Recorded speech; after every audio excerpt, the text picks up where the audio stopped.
मित्रों, आज 23 अप्रैल है। बाबू वीर कुंवर सिंह की जयंती हम लॉकडाउन के अंदर मना रहे हैं। ये वही बाबू वीर कुंवर सिंह थे जिन्होंने 80 साल की उम्र के अंदर हिंदुस्तान के प्रथम स्वतंत्र संग्राम का नेतृत्व किया था और 80 साल की उम्र में फिरंगियों से लड़ते रहे। और जब गंगा नदी पार करते समय उनके बाँह में गोली लगी तो उन्होंने अपनी तलवार निकाल कर अपनी बाँह को काट दिया और अंग्रेजों से लड़ते रहे। और इसी 23 अप्रैल को उन्होंने जगदीशपुर के अंदर यूनियन जैक को उतार फेंका और अपना झंडा लगाने का काम किया था। मित्र, बाबू वीर कुंवर सिंह को कोई भुला नहीं सकता है। और जो लोग इस स्वतंत्र संग्राम को गदर कहते थे, म्यूटिनी कहते थे, सिपाही विद्रोह कहते थे, ये स्वतंत्र संग्राम की शुरुआत थी। और जो चिंगारी पैदा हुई उसने 90 साल के बाद इस देश को आज़ाद करने का काम किया। तो ऐसे महायोद्धा बाबू वीर कुंवर सिंह के चरणों में मैं अपनी विनम्र श्रद्धांजलि अर्पित करता हूँ।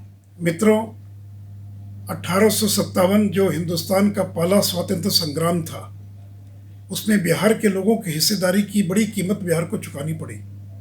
जहाँ एक और बाबू कुंवर सिंह ने इस लड़ाई का नेतृत्व किया और उसका परिणाम ये हुआ कि ईस्ट इंडिया कंपनी को भारत छोड़कर जाना पड़ा और सीधे ब्रिटिश सरकार ने हिंदुस्तान की हुकूमत अपने हाथों में ले लिया। और उसके बाद यूपी, बिहार, बंगाल के लोगों की सेना में भर्ती बंद कर दी गई और हिंदुस्तान के जिन राज्य के लोगों ने इस संग्राम में भाग नहीं लिया था उन हिस्से के लोगों को सेना में भर्ती करना प्रारंभ कर दिया। और इतना ही नहीं तो कोई हिंदुस्तानी और सूबेदार तक नहीं बन सकता था। सेना के अंदर यूरोपियंस, अंग्रेजों की भर्ती बड़े पैमाने पर प्रारंभ कर दी गई। जहाँ 1857 के अंदर मुश्किल से 14% गोरे भी नहीं रहे होंगे सेना में, वहाँ उसके बाद उनकी संख्या बढ़कर लगभग 1/3 हो गई। और अंग्रेजों ने उसके पश्चात बांटो और राज करो की नीति प्रारंभ कर दिया, क्योंकि 1857 के स्वतंत्र संग्राम में हिंदू मुसलमान दोनों ने मिलकर लड़ने का काम किया था। तो डिवाइड एंड रूल, मुसलमानों को हिंदुओं से कैसे अलग किया जाए, इसकी रणनीति प्रारंभ कर दिया। हिंदुस्तान के अंदर जो जमींदार थे उन लोगों को राय बहादुर से लेकर तरह तरह की पदवी देकर उनको स्वतंत्र संग्राम से अलग करने का प्रयास किया गया। इतना ही नहीं तो 1886 में और अंग्रेजों ने कुल बजट का और बड़ा हिस्सा सेना और प्रशासन पर खर्च करना प्रारंभ कर दिया।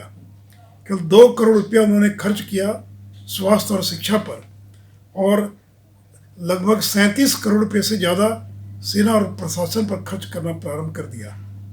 तो मित्रों, बिहार को बड़ी कीमत चुकानी पड़ी, लेकिन बिहार ने कभी भी और जो भी लड़ाई हुई हो, चाहे वो 1942 की क्रांति हो, 1967 का आंदोलन हो या 1974 का बिहार आंदोलन हो, बिहार ने हमेशा आंदोलनों में एक बड़ी भूमिका निभाई, भले उसकी कीमत कुछ भी क्यों न हमें चुकानी पड़ी।